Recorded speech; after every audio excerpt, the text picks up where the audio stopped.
당신은 누군가에게 억울함을 느껴본 적이 있는가? 말로 이기려다 오히려 마음만 상한 적이 있었는가? 세상에선 소리치는 사람이 이기는 것 같고 화를 참는 사람은 손해를 보는 것 같다. 그러니 우리는 종종 강함이란 말 앞에서 착각한다.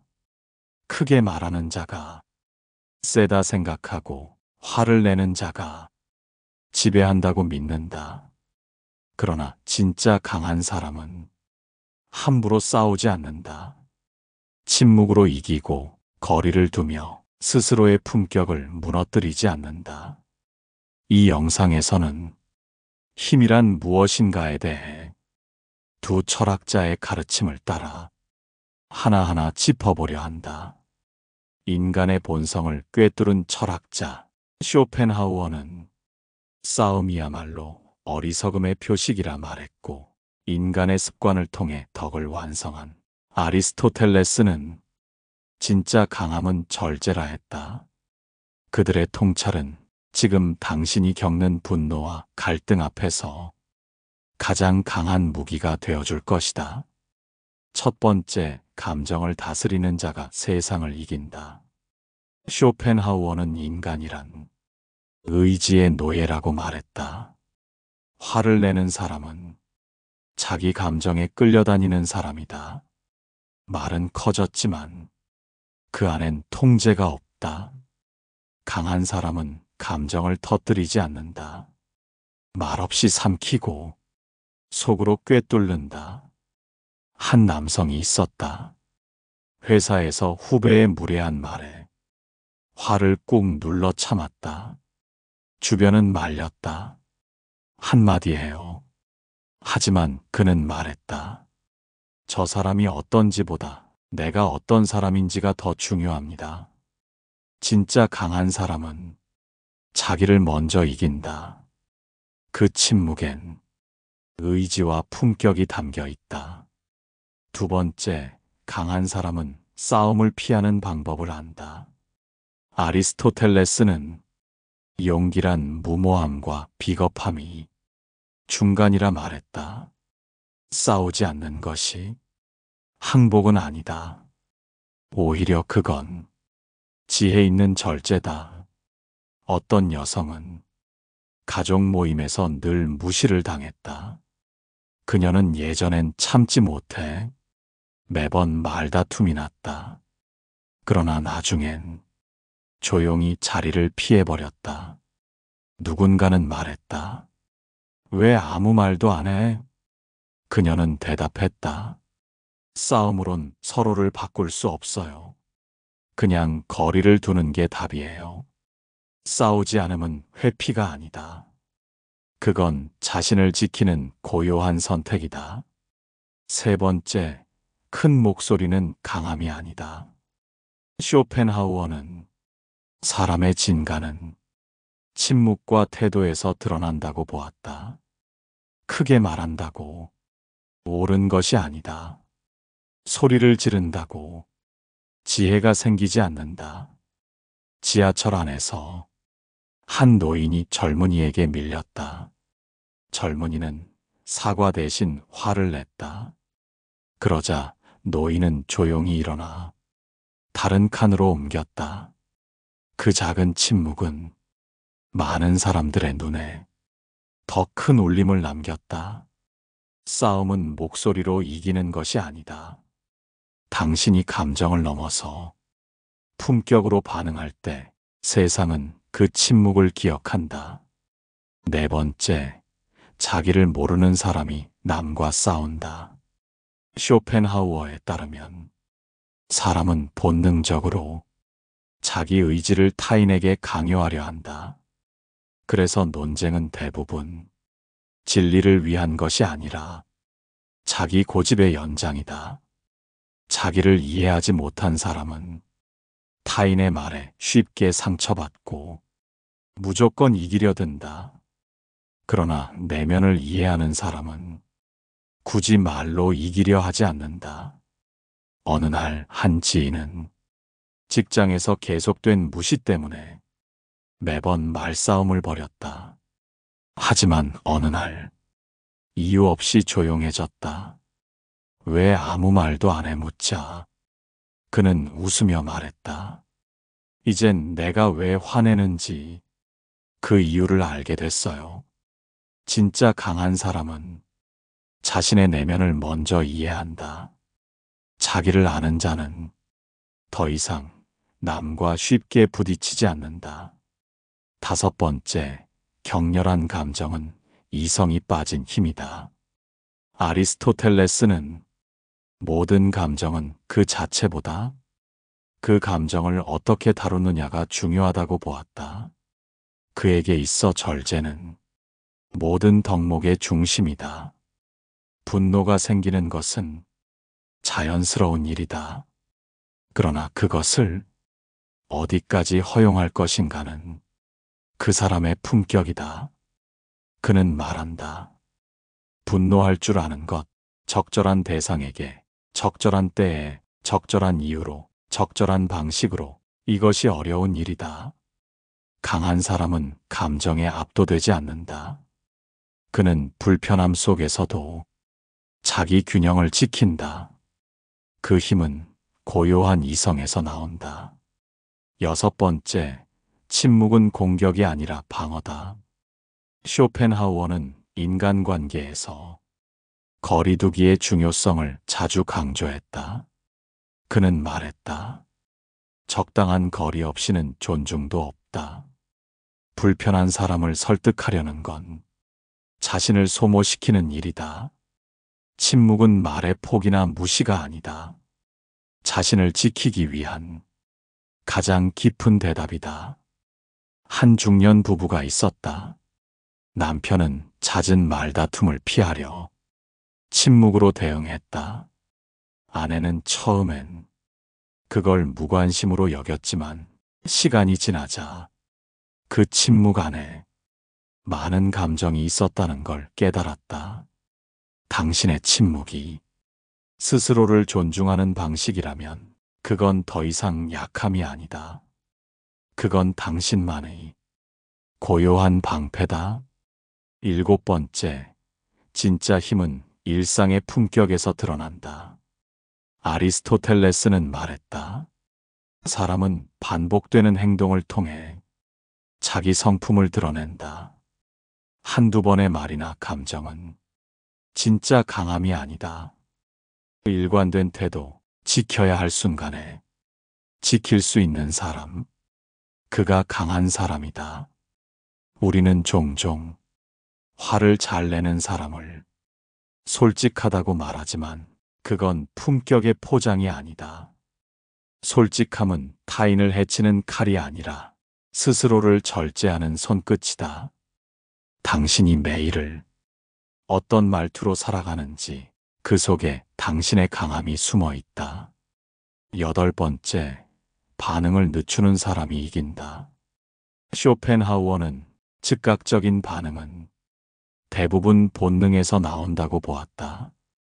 감정이 끓는 순간 곧바로 말하지 않는 것, 그건 인내가 아니라 통찰의 시작이다. 한 여성은 가족 모임에서 무례한 말을 들었다. 예전 같았으면 즉시 반격했을 것이다. 하지만 그날은 물을 한 잔 마시고 그저 미소 지었다.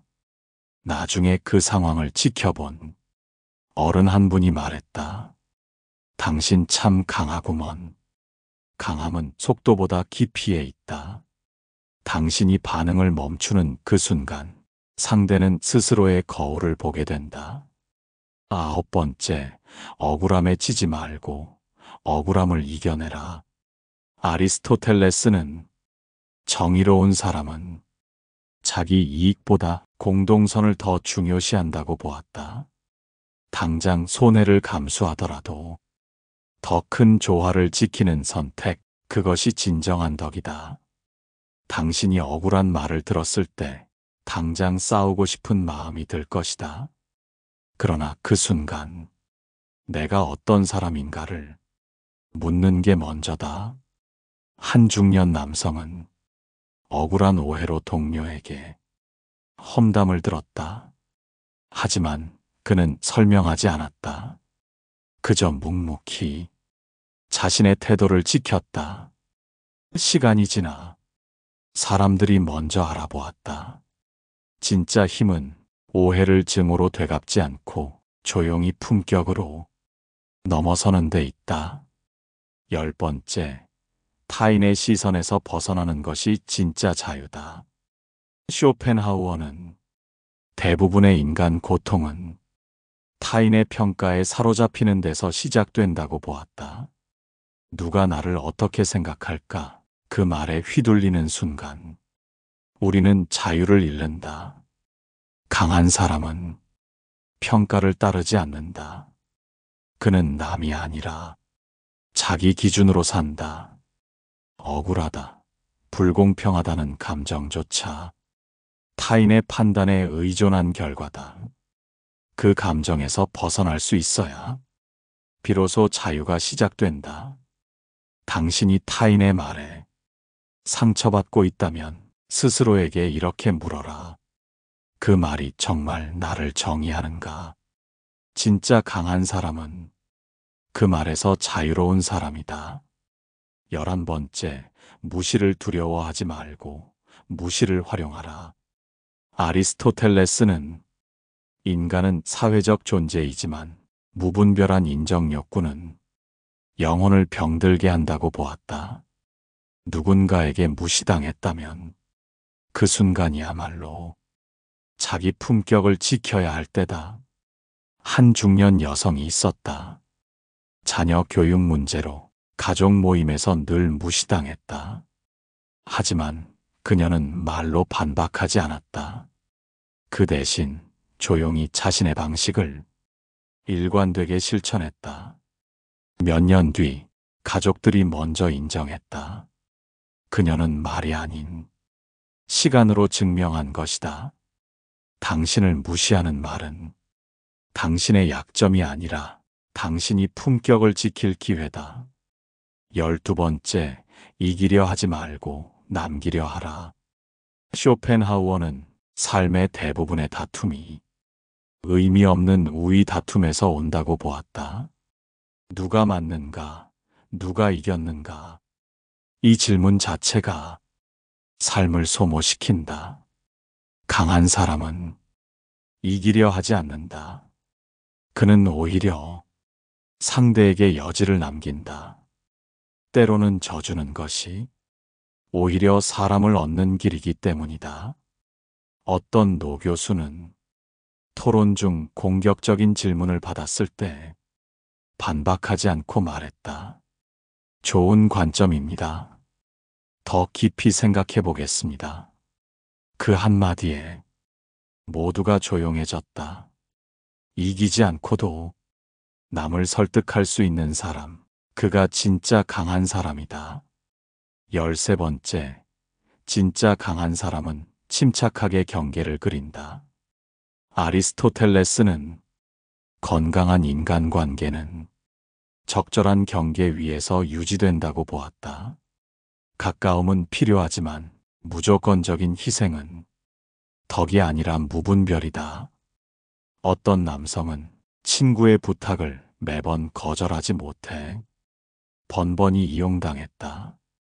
그러다 어느 날 정중히 거절하고 말했다. 이건 제가 책임질 일이 아닙니다.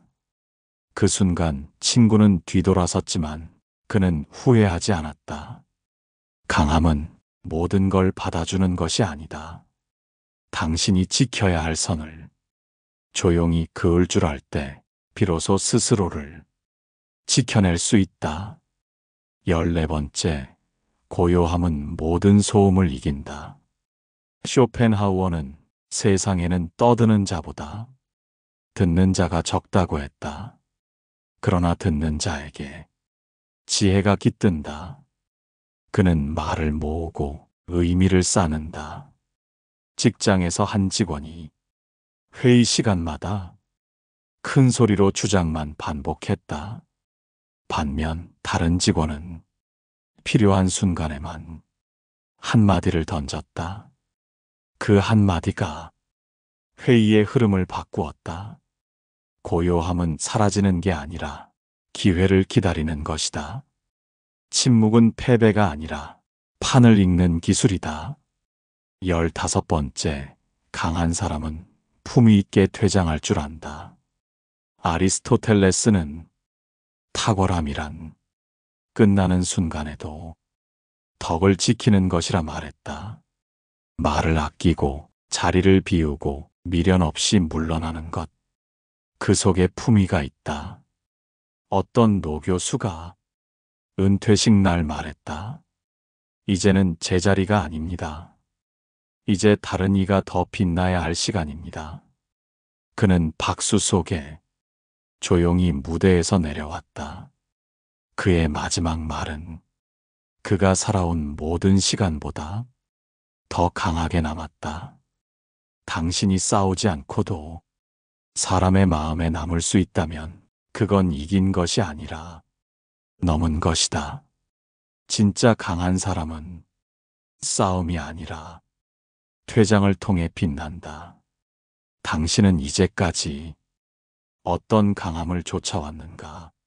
목소리가 큰 사람이 세상에서 이기는 것처럼 보였고, 화를 낼 줄 아는 사람이 자기 뜻을 관철시키는 듯 보였을지 모른다. 그러나 쇼펜하우어는 경고한다. 감정에 지배당하는 사람은 결국 타인에게 휘둘리게 된다고. 아리스토텔레스는 말한다.